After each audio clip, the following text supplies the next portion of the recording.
नमस्कार। जय श्री कृष्णा। राधे राधे। आप देख रहे हैं प्राचीन दिव्य ज्ञान। आप सभी का एक बार फिर से स्वागत है। आज हम सुनेंगे सत्यनारायण व्रत कथा। शुरुआत करते हैं प्रथम अध्याय की। एक समय की बात है, नैशिरण्य तीर्थ में सोनिकादि 88,000 ऋषियों ने श्री सूत जी से प्रश्न पूछा, हे प्रभु, इस कलयुग में वेद विद्या रहित मनुष्यों को प्रभु भक्ति किस प्रकार से मिल सकती है? उनका उद्धार कैसे होगा? हे मुनि श्रेष्ठ, कोई ऐसा तप बताइए जिससे थोड़े समय में ही पुण्य की प्राप्ति हो सके। इस प्रकार की कथा सुनने की हम सभी इच्छा रखते हैं। सर्व शास्त्रों के ज्ञाता सूत जी बोले, हे वैष्णवों में पूज्य, आप सभी ने प्राणियों के हित की बात पूछी है, इसलिए मैं ऐसे श्रेष्ठ व्रत को आप लोगों को बताऊंगा जिसे नारद जी ने लक्ष्मी नारायण जी से पूछा था। और लक्ष्मीपति ने मुनि श्रेष्ठ नारद जी से कहा, आप इसे ध्यान से सुनिएगा। एक समय की बात है, योगी राज नारद जी दूसरों की हित की इच्छा के लिए अनेकों लोकों में घूमते हुए मृत्यु लोक में आ पहुँचे। यहाँ उन्होंने अनेक योनियों में जन्मे प्राय सभी मनुष्यों को अपने कर्मों द्वारा अनेकों दुखों से पीड़ित देखा। तो उनका दुख देख नारद जी सोचने लगे कि कैसा यत्न किया जाए जिसके करने से निश्चित रूप से मानव दुखों का अंत हो जाए। इस विचार पर मनन करते हुए वो विष्णु लोक में गए। वहां वह नारायण जी की स्तुति करने लगे, जिनके हाथों में शंख, चक्र, गदा और पद्म थे। गले में वरमाला पहने हुए थे। स्तुति करते हुए नारद जी बोले, हे भगवान, आप अत्यंत शक्ति संपन्न हैं। मन और वाणी भी आपको नहीं पा सकती है। आपका आदि, मध्य तथा अंत नहीं है। निर्गुण स्वरूप सृष्टि के कारण भक्तों के दुखों को दूर करने वाले हैं आप। आपको मेरा नमस्कार। नारद जी की स्तुति सुन विष्णु भगवान बोले, हे मुनि श्रेष्ठ, आपके मन में क्या बात है? आप किस काम के लिए पधारे हैं? उसे निसंकोच होकर कहिए। इस पर नारद जी मुनि से बोले कि मृत्यु लोक में अनेक योनियों में जन्मे मनुष्य अपने अपने कर्मों के द्वारा अनेकों दुखों से दुखी हो रहे हैं। हे नाथ, आप मुझ पर दया रखते हैं तो बताइए कि वो मनुष्य थोड़े प्रयास से ही अपने दुखों से कैसे छुटकारा पा सकते हैं। इस पर श्री हरि बोले, हे नारद, मनुष्यों की भलाई के लिए तुमने बहुत ही अच्छी बात पूछी है, जिसके करने से मनुष्य मोह माया से छूट जाता है। वो बात मैं आपको बताता हूँ, आप ध्यान से सुनिए। स्वर्ग लोक और मृत्यु लोक दोनों में एक दुर्लभ उत्तम व्रत है जो पुण्य फलदायी है। आज प्रेम वश होकर मैं तुम्हें उसको विस्तार से बताता हूँ। ये व्रत श्री सत्यनारायण भगवान जी का व्रत है। अच्छी तरह विधान पूर्वक करके मनुष्य तुरंत ही इस व्रत से सुख भोग सकता है और मरने पर मोक्ष की प्राप्ति होती है। श्री हरि के वचन सुनकर नारद जी बोले कि उस व्रत का क्या फल है, वो भी मुझे कहिए। उसका विधान क्या है, इस व्रत को किसने किया था और इस व्रत को किस दिन करना चाहिए, सभी आप विस्तार से बताइए। नारद जी की बात सुनकर श्री हरि बोले, दुख और शोक से दूर करने वाला यह सभी स्थानों पर विजय दिलाने वाला व्रत है। मानव को भक्ति और श्रद्धा के साथ श्री सत्यनारायण जी की पूजा धर्म परायण होकर ब्राह्मणों व बंधुओं के साथ करनी चाहिए। भक्ति भाव से नैवेद्य, केले का फल, घी, दूध, गेहूं का आटा इत्यादि सवाया लेकर गेहूं के स्थान पर साठी का आटा, शक्कर तथा गुड़ लेकर वह सभी भक्षण योग्य पदार्थों को मिलाकर भगवान जी को भोग लगाएं। ब्राह्मणों सहित बंधु बांधवों को भी भोजन कराएं। उसके बाद स्वयं भोजन करें।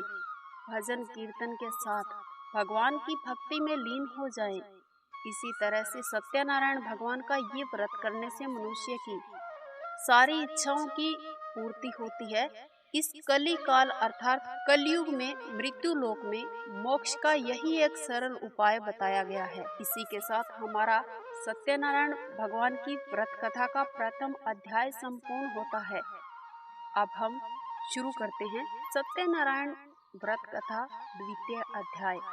सूत जी बोले, हे ऋषियों, जिसने पहले समय में इस व्रत को किया था उसका इतिहास मैं आपको कहता हूँ, ध्यान से सुनो। सुंदर काशीपुरी नगरी में अत्यंत निर्धन एक ब्राह्मण रहता था। भूख प्यास से परेशान वो धरती पर घूमता रहता था।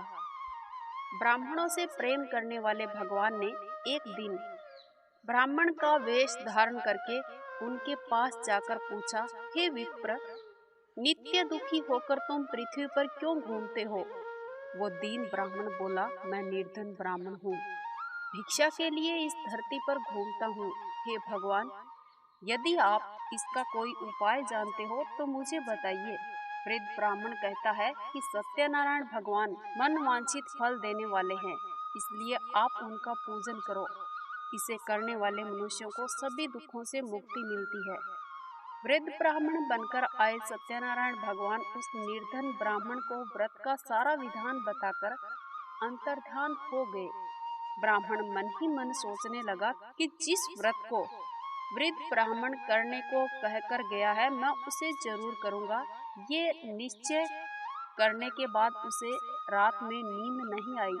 वो सुबह उठकर सत्यनारायण भगवान का व्रत करने का निश्चय करके भिक्षा मांगने के लिए चला गया। उस दिन निर्धन ब्राह्मण को भिक्षा में बहुत सारा धन मिला, जिससे उसने बंधु बांधवों के साथ मिलकर सत्यनारायण भगवान के व्रत को पूर्ण किया। भगवान सत्यनारायण जी का व्रत संपन्न करने के बाद निर्धन ब्राह्मण सभी दुखों से छूट गया, अनेक प्रकार के सुखों से युक्त हो गया। उसी समय से ब्राह्मण हर माह इस व्रत को करने लगा। इस तरह से सत्यनारायण भगवान के व्रत को जो मनुष्य करेगा वो सभी प्रकार के पापों से छूटकर मोक्ष को प्राप्त करेगा। जो मनुष्य इस व्रत को करेगा वो सभी दुखों से मुक्त हो जाएगा। सूत जी बोले, इस तरह से नारद जी से नारायण जी का कहा हुआ श्री सत्यनारायण का व्रत मैंने तुमसे कहा है। हे विप्रो, मैं अब और आपको क्या कहूँ? ऋषि बोले, हे मुनिवर, संसार में उस विप्र से सुनकर और किस किस ने इस व्रत को किया, ये भी बात मैं आपसे सुनना चाहता हूँ। इसके लिए हमारे मन में श्रद्धा का भाव है। सूत जी बोले, हे मुनियों, जिस जिसने इस व्रत को किया है वो सब मैं आपको बताता हूँ, आप ध्यान से सुनो। एक समय वही विप्र धन व ऐश्वर्य के अनुसार अपने बंधु बांधवों के साथ इस व्रत को करने को तैयार हुआ। उसी समय एक लकड़ी बेचने वाला बूढ़ा आदमी आया, लकड़ियां बाहर रखकर अंदर ब्राह्मण के घर में गया। प्यास से दुखी वो लकड़हारा उनको व्रत करता देख नमस्कार किया और पूछने लगा कि ये आप क्या कर रहे हैं, इसको करने से क्या फल मिलेगा, कृपा आप मुझे भी बताइए। तो ब्राह्मण ने कहा कि सब मनोकामनाओं को पूरा करने वाला यह सत्यनारायण भगवान का व्रत है। इसकी कृपा से मेरे घर में धन आदि की कोई कमी नहीं रही। विप्र से सत्यनारायण व्रत के बारे में जानकर वो लकड़हारा बहुत प्रसन्न हुआ। फिर चरणामृत और प्रसाद लेने के बाद अपने घर गया। लकड़हारे ने मन में संकल्प किया कि आज लकड़ी बेचकर जो धन मिलेगा उसी से श्री सत्यनारायण भगवान का ये व्रत करूंगा। मन में इसी विचार को लेकर बूढ़ा आदमी सिर पर लकड़ियां रखकर नगर में बेचने गया, जहां धनी लोग ज्यादा रहते थे। उस नगर में उसे अपनी लकड़ियों का दाम पहले से 4 गुना अधिक मिलता है। बूढ़ा आदमी बहुत प्रसन्न होता है। प्रसन्नता के साथ दाम लेकर केले, शक्कर और सारी पूजन सामग्री खरीद कर लेकर आता है और फिर अपने बंधु बांधवों को बुलाकर विधि विधान से सत्यनारायण भगवान का पूजन और व्रत करता है। इस व्रत के प्रभाव से वो बूढ़ा लकड़हारा धन, पुत्र आदि से युक्त होकर संसार के समस्त सुख भोग अंत में वैकुंठ धाम चला जाता है। सत्यनारायण भगवान व्रत कथा का द्वितीय अध्याय पूरा होता है। अब हम सुनेंगे सत्यनारायण व्रत कथा का तीसरा अध्याय। सूत जी बोले, हे श्रेष्ठ मुनियों, अब आगे की कथा मैं आपको कहता हूँ।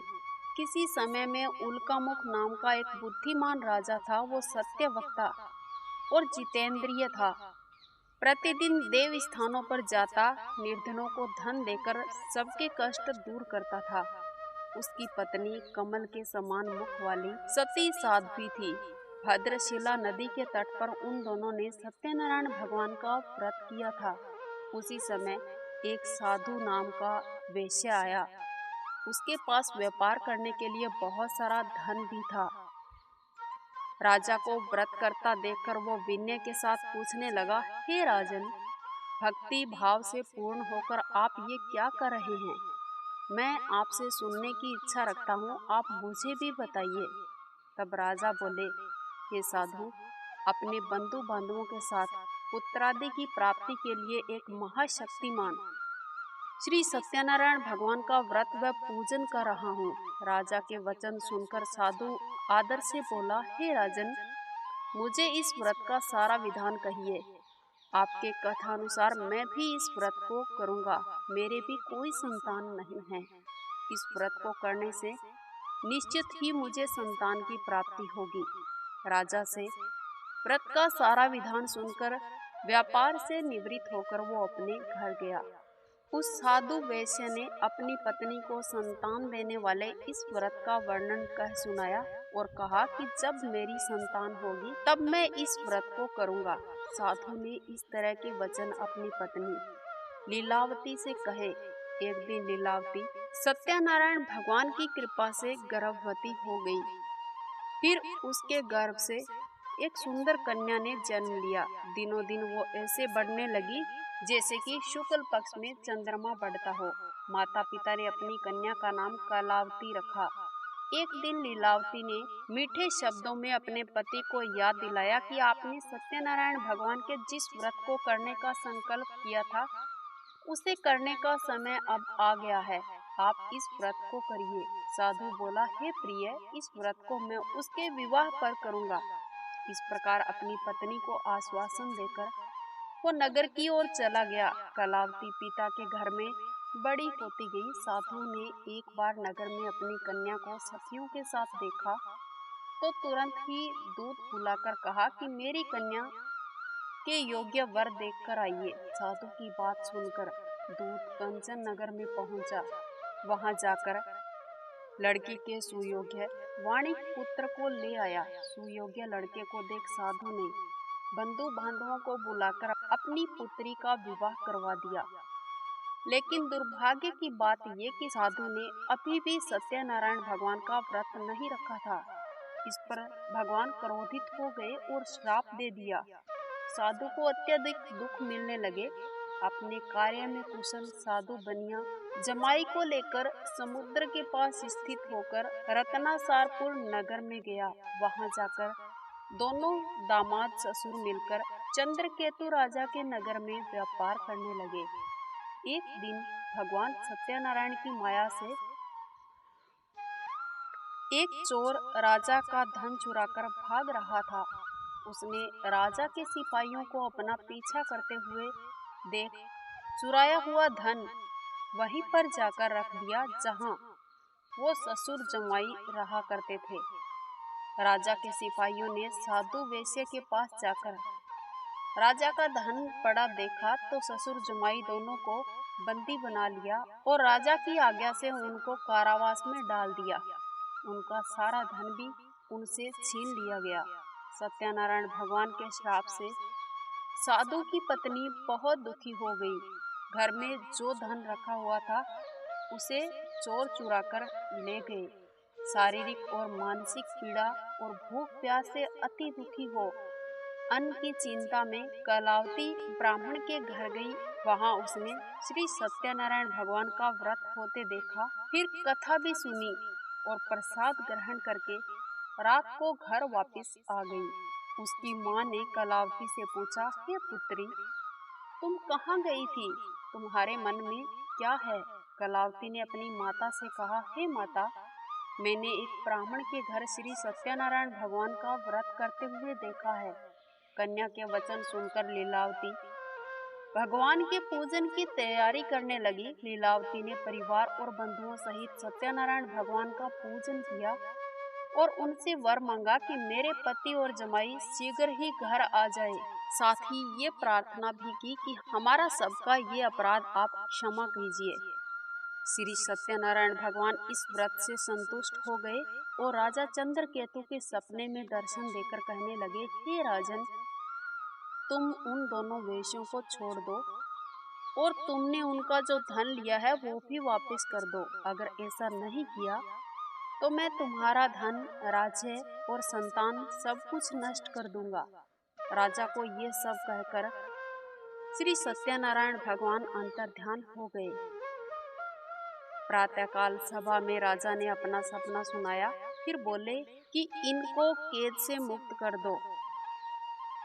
कैद से मुक्त करने के बाद दोनों ने आते ही राजा को प्रणाम किया। राजा मिठी वाणी में बोले, हे महानुभाव, भाग्यवश ऐसा कठिन दुख तुम्हें प्राप्त हुआ है, लेकिन अब तुम्हें कोई भय नहीं है। जितना धन आपसे लिया गया था आपको वापस लौटाता हूँ। फिर वो दोनों धन लेकर अपने घर वापस चल दिए। सत्यनारायण भगवान की व्रत कथा का तीसरा अध्याय संपूर्ण हुआ। अब हम चतुर्थ अध्याय पढ़ेंगे। सूत जी बोले, वैश्य ने मंगलाचार कर अपनी यात्रा आरंभ की और अपने नगर की ओर चल दिए। उनके थोड़ी ही दूर जाने पर एक दंडी वेशधारी श्री सत्यनारायण जी ने उनसे पूछा, हे साधु, तेरी नाव में क्या है? अभिवाणी वणिक हंसता हुआ बोला, हे दंडी, आप क्यों पूछते हो? क्या धन लेने की इच्छा है आपकी? मेरी नाव में तो बेल और पत्ते भरे हुए हैं। वैश्य के कठोर वचन सुनकर भगवान बोले, तुम्हारा वचन सत्य हो। दंडी ऐसे वचन कह वहां से चले गए। कुछ दूर जाकर समुद्र किनारे बैठ गए। दंडी के जाने के बाद साधु वैश्य ने नित्य क्रिया के पश्चात नाव को ऊंची उठते देख अचंभा माना और नाव में बेल पत्ते इत्यादि देख मूर्छित होकर जमीन पर जाकर गिर पड़ा। मूर्छा खुलने पर अत्यंत शोक में डूब गया।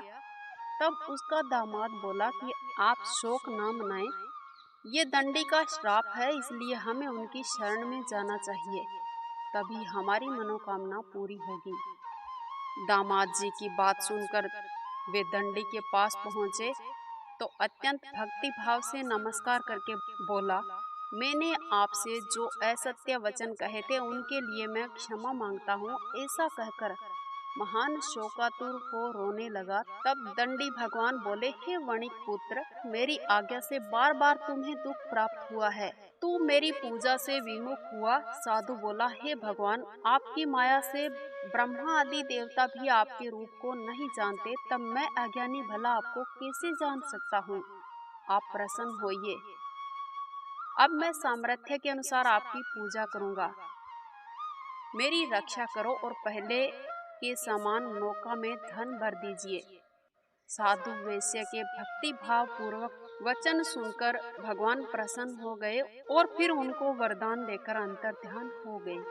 ससुर जमाई जब नाव के पास आए तो नाव धन से भरी हुई थी। फिर वही अपने अन्य साथियों के साथ सत्यनारायण भगवान का पूजन करके अपने नगर की ओर चल दिए।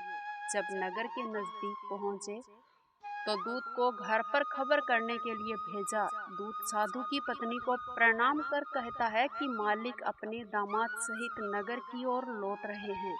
दूत की बात सुनकर साधु की पत्नी लीलावती ने बड़े ही हर्ष के साथ सत्यनारायण भगवान का पूजन कर अपनी पुत्री कलावती से कहा कि मैं अपने पति के दर्शन को जाती हूँ, तू सारे घर का कार्य पूर्ण कर शीघ्र ही आ जाना। माता के ऐसे वचन सुनकर कलावती जल्दी में प्रसाद छोड़कर अपने पति के पास चली गई। प्रसाद की अवज्ञा के कारण श्री सत्यनारायण भगवान रुष्ट हो गए। नाव सहित उसके पति को पानी में डुबो दिया।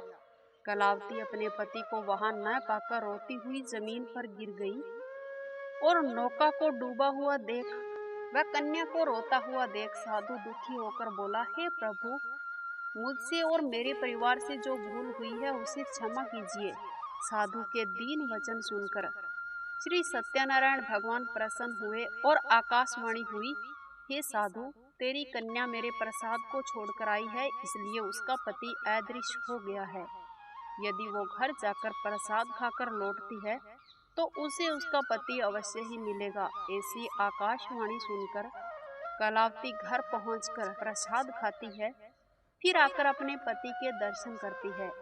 इसके बाद साधु अपने बंधु बांधवों सहित सत्यनारायण भगवान की विधि विधान से कथा कहता है, पूजन करता है और इस लोक का सुख भोग अंत में स्वर्ग की ओर जाता है। सत्यनारायण व्रत कथा का चतुर्थ अध्याय पूरा होता है। अब हम शुरुआत करेंगे सत्यनारायण व्रत कथा पंचम अध्याय। सूत जी बोले, हे ऋषियों, मैं एक और कथा आपको सुनाता हूँ, आप उसे ध्यान पूर्वक सुनो। प्रजा पालन में लीन तुंगध्वज नाम का एक राजा था। उसने भी भगवान का प्रसाद त्याग कर बहुत ही गलत किया। एक बार वन में जाकर वन्य पक्षियों को, पशुओं को मारकर वो बड़ के पेड़ के नीचे आकर बैठ गया। वहां उसने ग्वालों को भक्ति से अपने बंधुओं सहित सत्यनारायण भगवान का पूजन करते हुए देखा। अभिमानवश राजा उन्हें देखकर भी पूजा स्थान पर नहीं गए और ना ही भगवान को नमस्कार किया। ग्वालों ने राजा को प्रसाद दिया, लेकिन उस राजा ने प्रसाद भी नहीं ग्रहण किया। प्रसाद को वहीं छोड़कर अपने नगर की ओर चला गया। जब नगर पहुंचा तो वहां सब कुछ तहस नहस होता हुआ पाया। वो राजा शीघ्र ही समझ गया कि ये सब भगवान की ही लीला है। वो दोबारा ग्वालों के पास पहुंचा और विधि पूर्वक पूजा करके प्रसाद खाया तो सत्यनारायण भगवान की कृपा से सब कुछ पहले जैसा हो गया। दीर्घ काल तक सुख भोगने के बाद मरणोपरांत उसे स्वर्ग लोक की प्राप्ति हुई। जो मनुष्य परम दुर्लभ इस व्रत को करेगा तो भगवान सत्यनारायण की अनुकंपा से उसे धन दाने की प्राप्ति होगी। निर्धन धनी हो जाता है और भय मुक्त हो जीवन जीता है। संतानहीन मनुष्य को संतान प्राप्ति होती है। इस व्रत को करने वाले व्यक्ति के सारे मनोरथ पूर्ण होते हैं और अंत में वैकुंठ धाम की प्राप्ति होती है। सूत जी बोले, जिन्होंने पहले इस व्रत को किया है, अब उनके दूसरे जन्म की कथा मैं आपको कहता हूँ। शतानंद ब्राह्मण ने सुदामा का जन्म लेकर मोक्ष की प्राप्ति की। लकड़हारे ने अगले जन्म में निषाद बनकर मोक्ष प्राप्त किया। उल्का मुख नाम का राजा दशरथ होकर बैकुंठ को गए। साधु नाम के वैश्य ने मोर ध्वज बनकर अपने पुत्र को आरे से चीरकर मोक्ष पाया। महाराज तुंगध्वज ने स्वयंभू होकर भगवान में भक्ति युक्त हो कर्म कर मोक्ष पाया। हमारी सत्यनारायण भगवान की कथा का पंचम अध्याय भी पूर्ण होता है। ये थी सत्यनारायण भगवान की कथा। बोलिए श्री सत्यनारायण भगवान की जय। अगर वीडियो अच्छा लगा है तो इसे लाइक कीजिएगा, शेयर कीजिएगा। इसके साथ साथ आप चैनल को सब्सक्राइब करके बेल आइकन अवश्य प्रेस कर देना ताकि आने वाले हर एक वीडियो का नोटिफिकेशन आपको सबसे पहले मिल सके। मिलते हैं नेक्स्ट वीडियो में। वंदे मातरम। जय श्री कृष्ण।